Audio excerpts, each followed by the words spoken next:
and requires the burn player to play very well to have a shot. There's a lot of different cards you're playing around in the matchup, and you have to manage their soft permission versus their clock, which are two kind of competing interests. One is asking you to take your time, one is asking you to play your game as quickly as possible.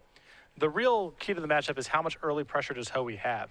If he doesn't do anything for the first couple of turns, Brian does not have to play into Spell Pierces and Dazes. If Hoey's able to apply pressure early, it forces Brian's hand to play faster and into Matt's soft permission. Certainly land denial, not a valuable strategy against burners. They're just playing a stack of mountains. But we are underway. Matthew Hoey's on the play. He did not have the one-drop pressure like you were mentioning. Just started on Polluted Delta, and his turn 2 play is a Brainstorm into that fetch land.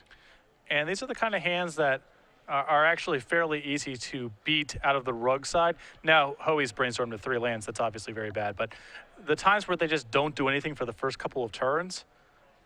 Yeah, I would think. I mean, so Burn in a lot of ways is a combo deck when you think, what, if they resolve, like the 6th spell that resolves kills you. Something like that. Something, you know, you can think of it, yeah, if they resolve 6 things, you probably have lost.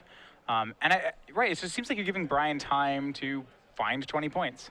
The big thing in the matchup is that Daze and Spell Pierce have a wide range of power in the matchup. They can be the best cards or the worst cards, depending on what Hoey's draw is like. And this is setting up to be one of those games where they're the worst draws in the deck. So Brian's first play is Eidolon of the Great Revel. That's tapping out on 2 to do that. So question for you here. If you, on this turn, like, so this is obviously susceptible to Daze, not susceptible to Spell Pierce. That seems fine. Are you going to do things like, are you going to play around Spell Pierce with all your Lava Spikes? As much as I possibly can. All right. Looks like Brian's Cooper's hand is, and this is going to be like a new kind of thing that Burn does. I think he has triple Eidolon of the Great Revel. It's a new card. It's a card that I initially underestimated. I assumed that it would be a sideboard card at best or a main deck card in very specific metagames, but I've come around to the idea that it's just excellent in this kind of deck. Well, right. It's a 2-mana burn spell. You can just think about it that way because they take 2 even when they kill it, and anytime they don't immediately kill it, they're taking 4, which 4 damage for 2 mana. That's Flame Rift. That's a card that Burn was already okay playing. Right. And Hoey, you see here, he's going to point a Lightning Bolt at that Eidolon. So he did take 2 and had to discard a card to deal with it. I really, yeah, think that showcases the power of this Eidolon. And Hoey now does have a threat. It is Tarmogoyf. And that's a huge draw for Hoey. I think if this turn, if he missed on adding any sort of pressure to the board, he would be in huge trouble to win this game. But now with Tarmogoyf, he's got a very good shot. Brian Cooper, a 3rd land here. His draw was Goblin Guide. Can't really do that into this Tarmogoyf. He does have more Eidolons and a Lightning Bolt. He can just throw some of those out. Eidolon being a little bit of a jerk here by being both a creature and an enchantment. Yep. And you'd think he could, if he leads on Lightning Bolt, he could lead on Lightning Bolt, that plays around Spell Pierce, and then he could play Eidolon, right? Yes. It also allows him to order a spell so he's not taking any points off the Eidolon trigger. And I think it looks like Brian Cooper is coming to the same conclusion. Again, this matchup is all about not running into various tricks. At what point do you fire off this Price of Progress? He has one of those in his hand as well. There's an argument for doing it now, which is you don't want Hoey to untap with the Wasteland and be able to protect himself that way. But if you're still respecting Spell Pierce, which I think is correct, you just wait and hope you pick a better spot. Yeah. For that turn, Brian Cooper goes with Goblin Guide and then Eidolon of the Great Revel. Goblin Guide or Lightning Bolt here? I think I like Lightning Bolt. Walk this me turn. through it, because it's real close. I don't see the difference. Because you don't want to get trapped with a bunch of spells in your hand against a deck with Spell Pierce in it. So an opportunity for you to deploy a spell which you know you can't get Spell Pierce, then the following turn have a creature left over, allows you to sequence your spells a little bit more efficiently. It also lets the cat out of the bag. Like if you go Lightning Bolt and play Eidolon, maybe Hoey untaps and attacks with the Tarmogoyf, and that frees up your Goblin Guide to hit the following turn. The way it stands now, Hoey has a huge incentive to just sit back on defense. Right, and you see Hoey going to spend another Lightning Bolt hitting Eidolon of the Great Revel. Hoey's so, okay, we're in a racing matchup. Hoey's trading Lightning Bolts for Eidolons. Like, who's winning on these trades? Right now, I think that Brian is ahead a little bit. Because this is a damage race. Hoey needs to play as a damage racing deck in this matchup too. Yeah. So he plays Delver of Secrets. This is the one thing about Drug Delver is that their sources of damage are, you could say, are renewable sources. Hoey plays Delver of Secrets. His hand is Land Spell Pierce. And now he's judging whether or not he wants to swing that Tarmogoyf. If he does, he's taking a Goblin Guide hit. That Decides that's just not worth it. He's going to play defensively. And now I'm checking Brian's list to see if there's any. He's got 3 main deck Searing Blazes. That's another incentive. If Hoey attacks and Brian goes untap Searing Blaze or Delver, this game's basically over. Yeah, and Brian Cooper with a pretty big draw here. So he has that 4th land. His hand right now is Price, Bolt, Eidolon. How greedy is it to go Lava Spike, Eidolon? I almost just want to do that and ignore the creatures altogether. You could also go Lava Spike, Eidolon, pass, and give him no opportunity to use a Daze even. Oh, wow, okay. But now he hasn't had Daze for the last 2 Eidolons. Does that matter? It is a factor. It's unlikely. It depends if you think your mana is going to be tied up in subsequent turns, and it looks like Brian now with 4 lands in play can probably chain together as much as he wants. All right, good man. Cast Lightning Bolt, ignoring those the creatures are just distractions. Going straight at Hoey, he's down to 12. And he is right on step with you here. Eidolon of the Great Revel is the next play, leaving Lightning Bolt and Prize of Progress in his hand. He'll just pass back. Yeah, the problem with walking into a Daze here, as Hoey now has it, is Brian is on Price of Progress right now. So if Hoey gets to Daze something, he then has a board left over of a land and a wasteland. So now Price of Progress is potentially shut off altogether. Hoey can wasteland his own land to fizzle it entirely, or just wasteland itself to take 2 if he's willing to do that. This almost sounds like you would have been a proponent of firing off that Price of Progress for 6 real early in the game. Potentially, yeah. I mean, you walk right into the jaws of Spell Pierce, and Brian seems like he's committed to having that not happen, but there is an argument for it. Hoey's got some damage of his own here, however. Insectile Aberration swings in for 3, so it's 16 to 12. Brian draws an unfortunate 5th mountain. And Brian will just make no plays. Now he's not, why not make mountain there? Because he needs to keep a land in his hand in case he draws Searing Blaze. All right. Oh, there's a lot of angles. Yeah, no, all right. As you said, I'm like, okay, yep. I'm with you now.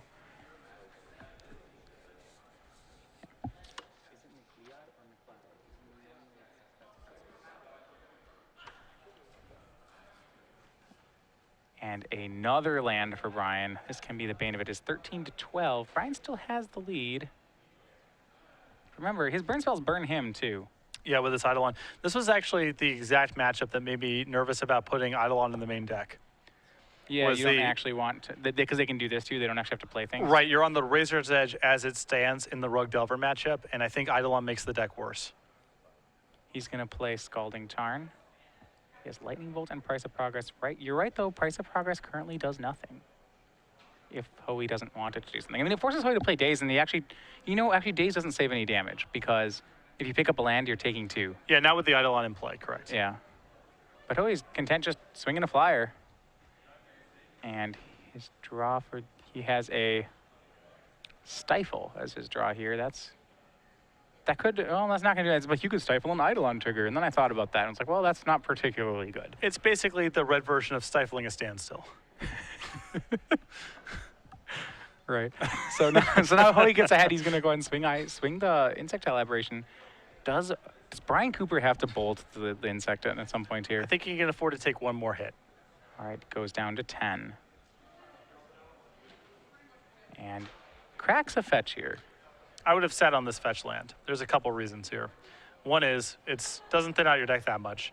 It makes Searing Blaze a little more awkward if you draw it. And the Rug Delver deck is hitting you in increments of 3. Yeah, so going from 10 and 9 is a big deal. The math gets a little fuzzy because of the Eidolon in play. So it's not as clear as it usually is, but that's still a big point of damage to take. By and large, as someone who's pretty into statistics and probabilities when I play, and I'll just do this as a simple way, deck thinning arguments are pretty much always terrible. Unless you're like thinning your deck by, saying like, oh, I'll crack this to thin my deck of burn spells. I'm like, yeah, just, Right. And it looks like Chain Lightning was the draw for Brian Cooper. There's only single red right now for Hoey. So Chain Lightning will not get thrown back at him. At this point, it makes me want to kill the Insectile Aberration. I think Goyf might be wrong. There's an enchantment in the graveyard. Yeah, once Brian slows the game down here a little bit, if he takes care of the Insectile Aberration, then it becomes a staring contest, and Hoey has a lot of bad draws in his deck. I mean, all of his cantrips are really hard to justify casting. And it looks like he's thinking about leading off on Price of Progress. He's going to go ahead and do that, taking 2 off himself. All right. Walk me through this. Why would you want to lead on that? Force Hoey's hand. All See right. how he responds to this. He's going to waste his own land and float a blue mana. Hoey, both players take 2. Hoey down to 12, Brian down to 7. So at this point, you'd move through combat, right? Clear Hoey's mana pool. Yep. And now, I'm wondering, do you have this lightning bolt and this chain lightning, Hoey or Delver of Secrets?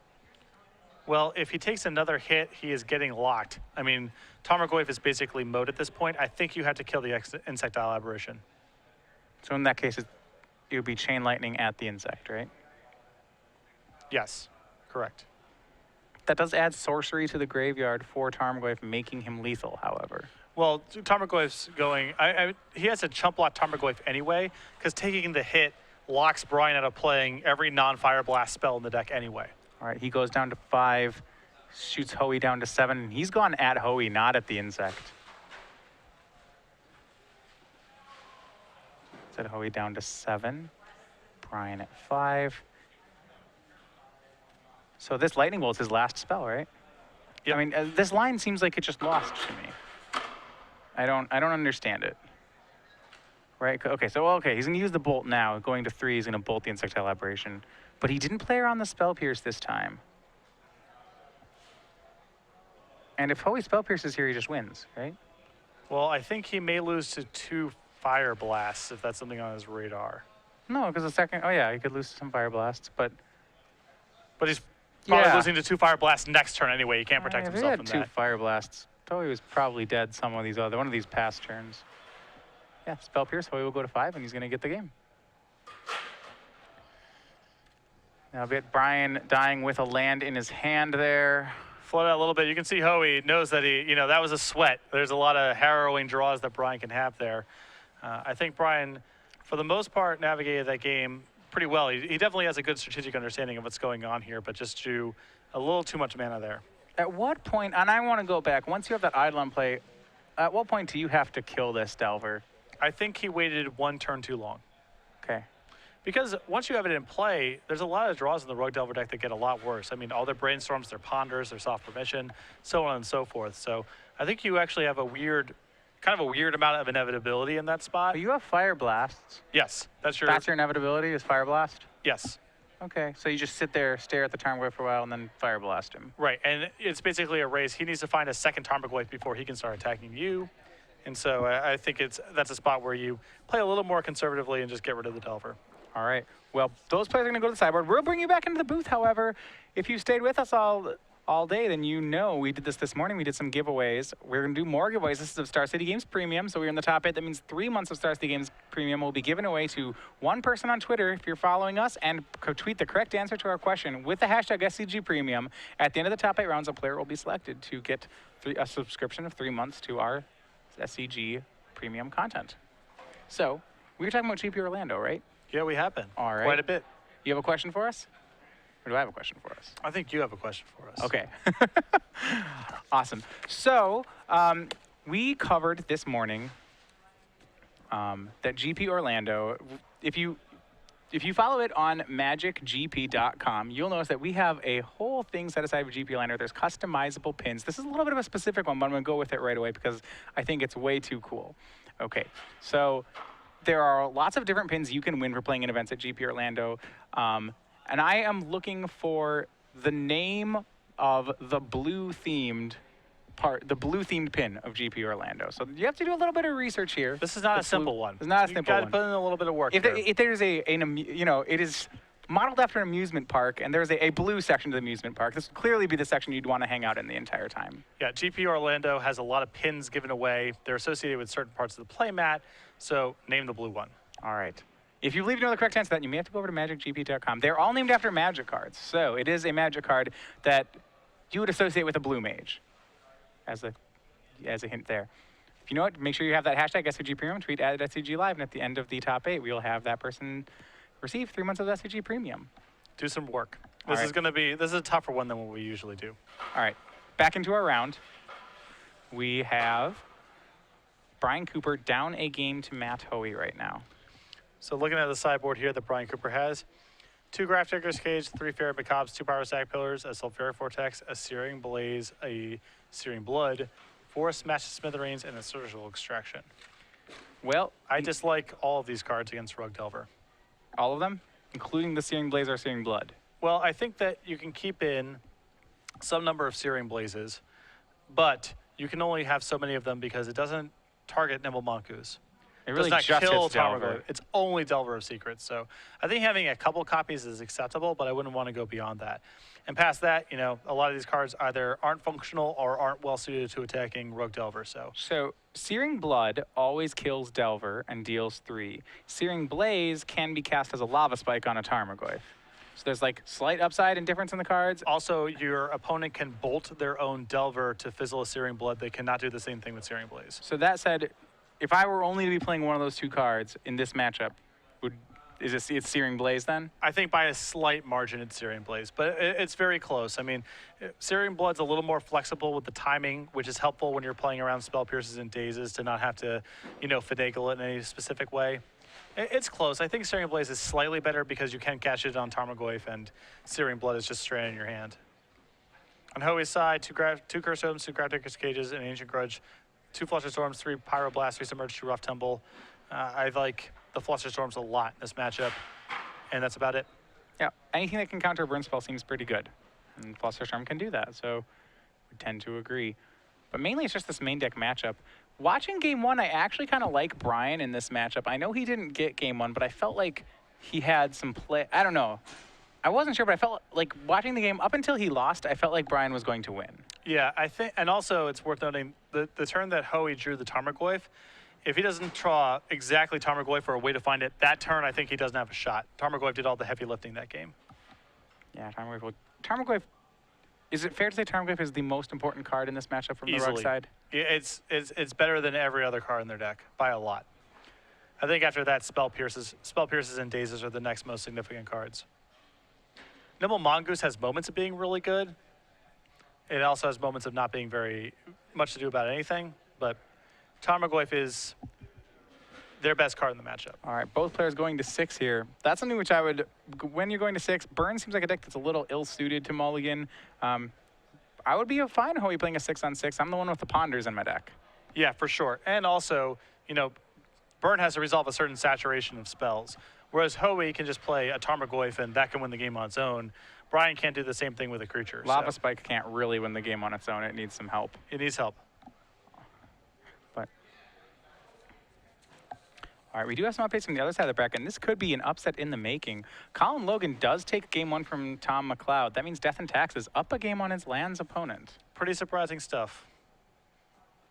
But Lands does have a fairly high fail rate. I mean, it does get draws that go nowhere. Yeah, the deck can beat itself.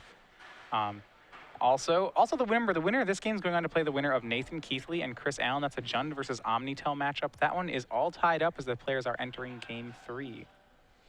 Looks like Hoey's hand does have a Tarmogoyf in it, so this is going to be, I believe, a challenging game for Brian. Yep, there is a Tarmogoyf. Presumably has Lands to cast it. Brian on the play, fetching out a Mountain. Well, he'll at least get 2 hits off a Goblin Guide, which is what I imagine he has here. No, it's just going to be Rift Bolt. I'm going to need the answer to that trivia question, please. I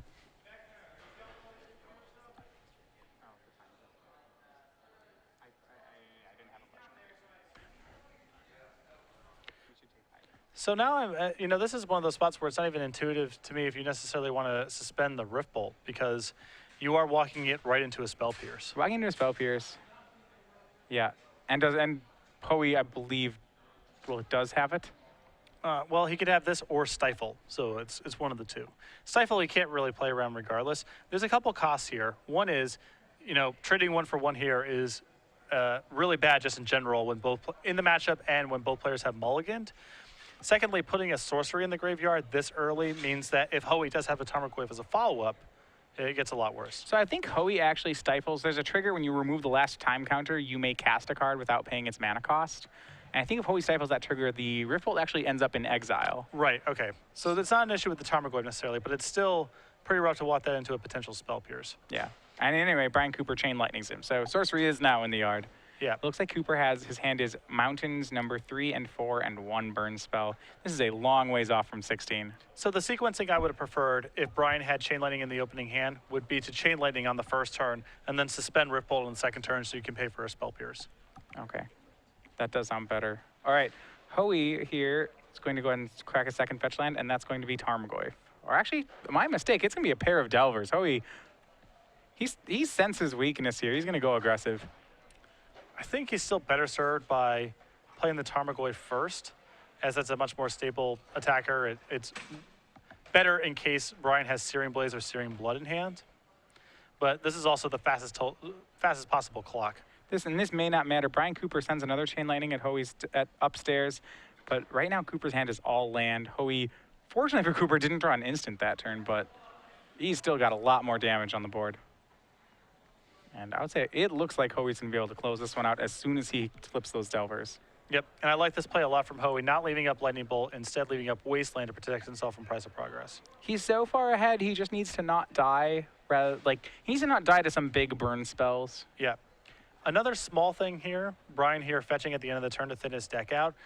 If he wants to do this, he should wait until his upkeep, so that way, in case he draws Searing Blaze, he definitely triggers landfall. Right.